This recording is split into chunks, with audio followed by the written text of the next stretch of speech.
Hello and welcome to UPSC Radio podcast, the one and only podcast for UPSC in India. అది మన తెలుగులో. ఈరోజు మనం problems of power industry గురించి discuss చేస్తున్నాం. ఈ పవర్ ఇండస్ట్రీని 3 టైప్స్గా డిస్ట్రిబ్యూట్ చేసుకోవచ్చు. 1 that is generation, 2 that is transmission, 3 that is distribution. Generation, transmission, distribution. Power generate అవ్వడం, మన ఇంటి వరకు రావడం, మన ఇంటి దగ్గర చుట్టుపక్కల ఉండే గ్రిడ్ నుంచి మన ఇళ్ళ వరకు సప్లై అవ్వడం, డిస్ట్రిబ్యూషన్. ఈ జనరేషన్ దగ్గర చూసుకుందాం మనం. అసలు ఈ టాపిక్ డిస్కస్ చేసే ముందు ఒక సింపుల్ ఫ్యాక్ట్, మనలో ఎంతమంది పవర్ కట్ని ఎక్స్పీరియన్స్ చేశారు? Majority of them. But A simple fact మీకోసం, లాస్ట్ ఇయర్ ఏప్రిల్లో highest demand for power consumption జరిగింది. 2018 ఏప్రిల్ 1,76,800 మెగావాట్స్ ఒక్క రోజులో డిమాండ్ వచ్చింది. అంటే that much amount of electricity has been consumed in a day. అదే రోజు మన సప్లై ఎంత ఉందంటే 3,56,100 మెగావాట్స్. అంటే మన కన్జంప్షన్, మన ప్రొడక్షన్లో హాఫ్ కూడా లేదు. మన ప్రొడక్షన్ 100% ఉంటే మన కన్జంప్షన్ 49.65, నాట్ ఈవెన్ 50% ఉంది. ఈ సింపుల్ ఫ్యాక్ట్ని ఒకసారి ఆలోచిస్తే, మరి ఎందుకు పవర్ కట్స్ ఉన్నాయి మనకు? మనం ప్రొడ్యూస్ చేసే పవర్లో మనం కన్జ్యూమ్ చేసేది 49.65 మాత్రమే. అంటే ప్రతి ఒక్క ఇంటికి 2 సార్లు, అంటే ఒక 24 అవర్స్లో 48 అవర్స్ సరిపోయే పవర్ మనకు దొరుకుతుంది. అయినప్పటికీ we're seeing so many power loss. Why? దాని గురించి ఈరోజు మనం డిస్కస్ చేస్తున్నాం. ఫస్ట్, పవర్ జనరేషన్కి చూసినట్లయితే ఇండియాలో power generation is substantially good. ఎందుకంటే we're not only generating power in India, we're generating power in భూటాన్లో, నేపాల్లో, మయన్మార్లో కూడా పవర్ జనరేట్ చేసి దాన్ని మనం తీసుకుంటున్నాం. ఫర్ ఎగ్జాంపుల్ భూటాన్, నేపాల్లో చూసుకున్నట్లయితే, భూటాన్, నేపాల్లో శివాలిక్స్ హిమాలయాస్, గ్రేట్ హిమాలయాస్ ఉంటాయి. అక్కడి నుంచి వచ్చే గగ్గర్ రివర్, గండక్ రివర్, కోసి, తీస్తా, ఈ రివర్స్ నుంచి, హిమాలయాస్ నుంచి మన గంగా ప్లెయిన్స్ మీదకి వచ్చేటప్పుడు అక్కడ మనం హైడల్ పవర్ ప్రాజెక్ట్స్ నేపాల్, భూటాన్లో పెట్టి అక్కడ నుంచి ఎలక్ట్రిసిటీ తీసుకొని 60 మనకు, 40 భూటాన్కి. అండ్ అది ప్రాజెక్ట్ వేరీ అవుతుంటుంది. ఇలా మనం భూటాన్ నుంచి, నేపాల్ నుంచి పవర్ తీసుకుంటున్నాం. అలాగే ఇండియాలో కోల్ నుంచి పవర్ ఎక్కువ జనరేట్ చేస్తున్నాం. We're generating approximately 58% of our power through coal, which is bad power. Yes, మీరు విన్నది నిజమే. Coal is a bad power. కోల్ని బర్న్ చేసినప్పుడు వచ్చే carbon dioxide, sulphur oxides, volatile organic compounds, particular matter 2.5, particular matter 10, ఇవన్నీ కూడా అట్మాస్ఫియర్లోకి release అయ్యి ఎంతో హార్మ్నెస్ క్రియేట్ చేస్తుంది. మరి ఇటువంటి పొల్యూటెడ్ ఎనర్జీ నుంచి మనం ఎలక్ట్రిసిటీ తీసుకొని దాన్ని ఎలక్ట్రిక్ కార్స్కి, ఎలక్ట్రిక్ బైక్స్కి లేదా ఎలక్ట్రిక్ మోటార్స్కి ఇచ్చి దాన్ని క్లీన్ ఎనర్జీ అని ఎలా క్లెయిమ్ చేయగలం? మనం క్లీన్ ఎనర్జీని ఎప్పుడు క్లెయిమ్ చేయాలి? ఎప్పుడైతే మనం ప్రొడ్యూస్ చేసే ఎనర్జీ సోలార్ నుంచో, విండ్ నుంచో తీసుకొని ఆ ఎనర్జీ బైక్స్కి, కార్స్కి ఇస్తే అప్పుడు మాత్రమే మనం సస్టైనబుల్ డెవలప్మెంట్లో వెళ్తున్నాము అని అనాలి. కానీ మనం క్లెయిమ్ చేసేదేమో చాలా good energy, India is going into an electrical vehicles, hybrid vehicles. అదొక మిత్ అనమాట. అలాగే వేరియస్ కాంపోనెంట్స్ చూసినట్లయితే కోల్ 58% ఎనర్జీని తీసుకుంటున్నాం కోల్ నుంచి, 7.2 గ్యాస్ నుంచి తీసుకుంటున్నాం, 0.2% అప్రాక్సిమేట్లీ ఆయిల్ బర్నింగ్ నుంచి తీసుకుంటున్నాం, హైడ్రో పవర్ ప్రాజెక్ట్స్ నుంచి 13.2, న్యూక్లియర్ నుంచి 2.0. So these are the various percentages that we're taking from various sources. And ఇంకోటి, ఇండియాలో దొరికే coal is low calorific value. దాన్ని బర్న్ చేస్తే వచ్చే ఎనర్జీ చాలా తక్కువ. ఇక్కడ గోండ్వానా కోల్ అంటే northern Telangana, southern Madhya Pradesh, Chhattisgarh, eastern Maharashtra, west బెంగాల్లో రాణిగంజ్ పర్టికులర్లీ ఈ ఏరియాస్లో మనకు బిట్యూమినస్ కోల్ దొరుకుతుంది. కానీ పవర్ ప్రొడక్షన్కి కావాల్సింది యాంథ్రసైట్ కోల్, హై గ్రేడ్ కోల్. కానీ మన ఇండియాలో బిట్యూమినస్, లిగ్నైట్, పీట్ ఇటువంటి లో గ్రేడ్ కోల్ దొరుకుతుంది. బట్ అందుకోసమే మనం ఆస్ట్రేలియా నుంచి, ఇండోనేషియా నుంచి ఈ యాంథ్రసైట్ కోల్ని ఇంపోర్ట్ చేసుకొని దాన్ని పొడిగా మిక్స్ చేసి ఈ బిట్యూమినస్లో కలిపి దాన్నే మన పవర్ సప్లై జనరేషన్ యూనిట్స్కి ఇస్తూ ఉన్నాం. అండ్ ఇండియాలో ప్రొడక్షన్ ఆఫ్ కోల్ కూడా 15-20% హైగా ఉంటుంది when compare to western countries are Australia, ఈ కంట్రీస్తో పోల్చుకుంటే. So we need technologies to extract coal and we need an anthracite coal which is there in present Himalayas. But Himalayasలో coal extract చేస్తే దానివల్ల వచ్చే repercussions in terms of earthquakes, landslides, avalanches ఎక్కువ ఉన్నాయి.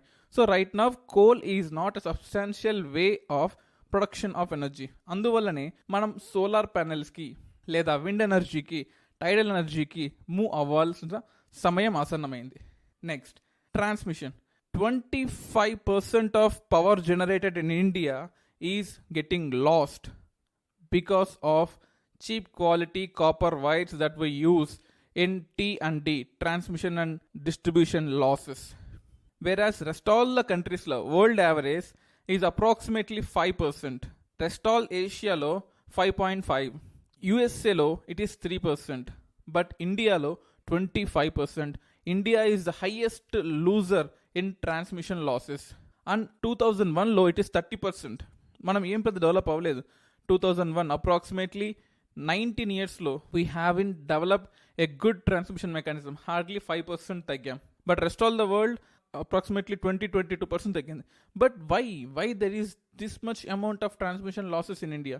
ఎందుకంటే మన పవర్ జనరేషన్కి power కన్జంప్షన్కి ఒక డిస్టెన్స్ చాలా ఎక్కువ ఉంటుంది. India is a vast country. 32 lakh square kilometers ఉన్న వ్యాస్ట్ కంట్రీలో ప్రతి ఒక్క చోట జనరేషన్ ప్రొడ్యూస్ చేయడం important.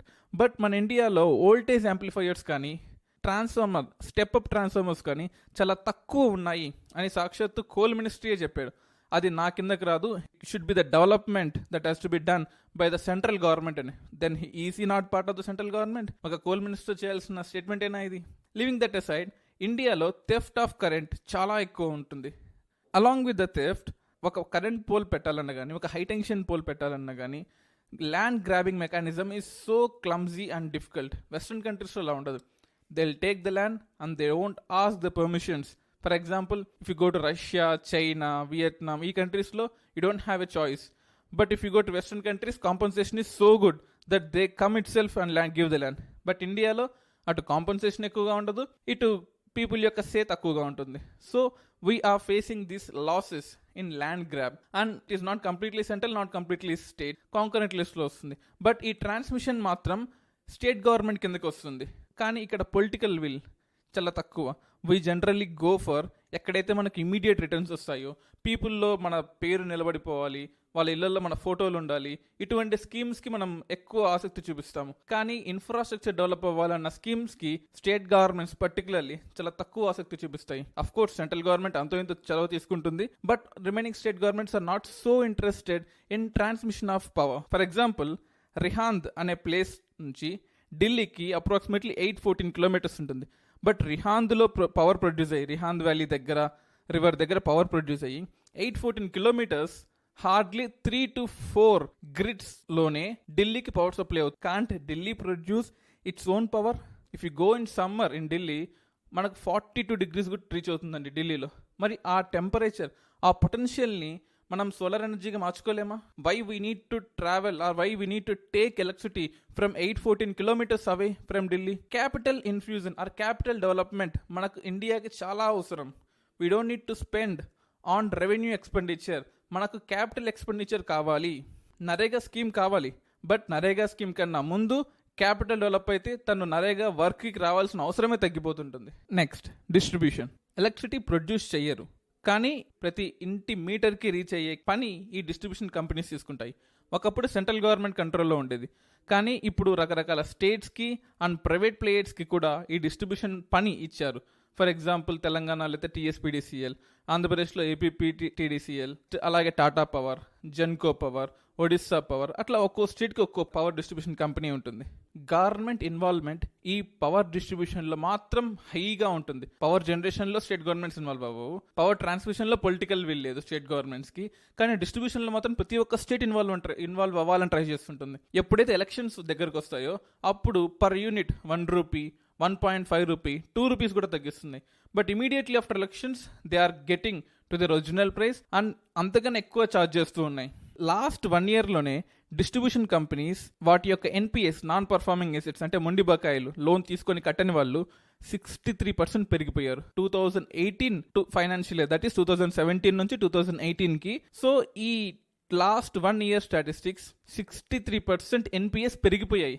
Growth of NPS itself are 63%. And ప్రపంచంలో మనం 3వ స్థానంలో ఉన్నాం. ప్రొడక్షన్లో 3వ స్థానంలో ఉండి, కన్జంప్షన్లో 4వ స్థానంలో ఉండి, మన డిమాండ్ కన్నా సప్లై 50% ఎక్కువ ఉండి, అంటే ఓన్లీ 49% మనం కన్జంప్షన్ తీసుకుంటున్నాము. 100 units ప్రొడ్యూస్ చేస్తే 49 units మనం కన్జంప్షన్ తీసుకుంటున్నాం. అయినప్పటికీ కూడా, ఇంత ప్రొడ్యూస్ చేసినప్పటికీ కూడా మన డిస్ట్రిబ్యూషన్ కంపెనీస్ లాసెస్లో ఉన్నాయి. అలాగని కన్జ్యూమర్కి ఎలక్ట్రిసిటీ 24/7 అందుతుందా? అది అందట్లేదు. మరి తప్పు ఎక్కడ జరిగింది? 30% తప్పు దొరికిపోయింది, ట్రాన్స్మిషన్లో ఉంది. మరి మిగతా 20% తప్పు ఎక్కడుంది? ఈ డిస్ట్రిబ్యూషన్ కంపెనీస్లో ఉంది. అండ్ అలాగే జనరేషన్లో కూడా 5 to 10% తప్పు ఉంది. అంటే తప్పు అంటే ఇక్కడ efficiency of thermal power plants తగ్గిపోతూ ఉంటుంది. ప్రతి ఇయర్ ఒక మిషనరీకి డిప్రిషియేషన్ ఉంటుంది. ఫర్ ఎగ్జాంపుల్ మనం కార్ కొన్నాము, ఇన్సూరెన్స్ 5 lakhs చేపిస్తాము, నెక్స్ట్ ఇయర్ 4.5 చేపిస్తాం, next year 4, next year 3.5. Government ఆ రేట్ని డిసైడ్ చేస్తుంది. That is depreciation. అలాగే ఒక మిషనరీకి డిప్రిషియేషన్ ఉంటుంది. మనం ఒక 10-15 years కానీ ఆ షెల్ఫ్ లైఫ్ అయిపోయిన తర్వాత we have to change the machine, but we're still using those old machines. అందువల్ల ఎఫిషియన్సీ తగ్గిపోతుంటుంది. కోల్ ఎక్కువ బంద్ చేసినా ఎలక్ట్రిసిటీ ఎక్కువ రాదు. ఈ డిస్ట్రిబ్యూషన్లో కాంపన్సేటరీ టారిఫ్ అని ఒకటి ఉంటుంది. గవర్నమెంటే టారిఫ్ డిసైడ్ చేస్తుంది. మరి ఈ స్టేట్ గవర్నమెంట్స్కి ఆ పవర్ ఇచ్చినప్పుడు, మీరే టారిఫ్ డిసైడ్ చేసుకోండి అని పవర్ ఇచ్చినప్పుడు, వాళ్ళు ప్రాఫిట్ ఓరియంటెడ్ వెళ్తారా, ఎలక్షన్ ఓరియంటెడ్ వెళ్తారా? Simple logic. మన ఎలక్షన్స్ తర్వాత వచ్చే 4 years they will increase the prices abnormally, but last 5th year మాత్రం కంప్లీట్గా తగ్గిస్తారు by keeping elections in mind. And from the past 2015 year నుంచి 2019 వరకు 2.5 lakhs crores లాసెస్ ఈ డిస్ట్రిబ్యూషన్ కంపెనీస్లో నమోదయ్యాయి. 2.5 lakh crore. ఈ లాసెస్ ఎన్పిఎస్తో కలపకూడదు. ఎన్పిఎస్ 60% ఇంక్రీజ్ పర్ ఇయర్ వేరు, ఈ లాసెస్ వేరు. లాసెస్ ప్లస్ ఎన్పిఎస్ కలిపి they are approximately 3.2 lakh crore. 3.2 లక్షల కోట్లు నష్టం ఉందండి. But recently central government UDAY స్కీమ్ని లాంచ్ చేసింది 2015-16లో. ఆ ఉదయ్ స్కీమ్ ఏం చెప్తుంది అంటే, మీ దగ్గర ఉన్న లాసెస్, స్టేట్ గవర్నమెంట్ దగ్గర ఉన్న లాసెస్ని సెంట్రల్ గవర్నమెంట్కి ఇచ్చేయండి, మేము మీకు బాండ్స్ ఇస్తాము, ఈ బాండ్స్ని మీరు పబ్లిక్లోకి వెళ్ళి మనీ రేస్ చేయండి, ఆ మనీతో మీ లాసెస్ని పూడ్చుకొని కొత్త ప్రాఫిట్స్ని జనరేట్ చేయండి. So this is all about Uday scheme. Uday scheme గురించి వీ విల్ డీల్ సపరేట్లీ. మన స్కీమ్స్ అన్నీ కూడా over period of time next couple of మంత్స్లో ఒక్కో స్కీమ్ని ఒక్కో ఎపిసోడ్గా మనం డిస్ట్రిబ్యూట్ చేసుకుందాం. But here a simple basic of Uday scheme is all about reducing the losses of discoms. ఈ డిస్ట్రిబ్యూషన్ కంపెనీస్కి యొక్క లాసెస్ ఏవైతే ఉన్నాయో వాటిని తగ్గియాలి. లాసెస్ ఎలా తగ్గిస్తాము? ఒక కంపెనీ లాస్లో ఉందంటే కొత్త ఐడియాస్తో లేదా కొత్త కస్టమర్ బేస్ని పెంచుకొని కొత్త ఐడియాలజీతో డెవలప్ చేయాలి. అంతేకాని పాత బకాయిలన్నింటినీ కొత్త డబ్బులతో లేదా ఇంకో లోన్ తీసుకొని ఈ అప్పులన్నింటినీ సరిచేసుకుంటే అది డెవలప్మెంట్ ఎలా అవుతుందండి? India is doing the same thing. Transmission and distribution కంపెనీస్కి లాసెస్ ఉన్నాయి, పర్టికులర్లీ డిస్ట్రిబ్యూషన్ కంపెనీస్కి. ఓకే, గవర్నమెంట్ ప్రజల దగ్గర నుంచి డబ్బులు ఎలా వసూలు చేయాలి, మండి బకాయిల్ని ఎలా తగ్గించాలి ఆలోచించాలి. కానీ కొత్త డబ్బులు జనరేట్ చేసి ఆర్బీఐ దగ్గర నుంచి కొత్తగా అప్పు తీసుకొని ఆ డబ్బుల్ని ఈ ఎన్పిఎస్ని అంటే మొండి బాకీల్ని కవర్ చేయడానికి డిస్ట్రిబ్యూషన్ కంపెనీస్కి ఇచ్చి లాసెస్ లేదా బ్యాలెన్స్ షీట్లో 0 అని చూపించుకొని ఎస్ మనం రికవర్ అయ్యాము అని చెప్పుకోవడం ఎంత మూర్ఖత్వం అండి.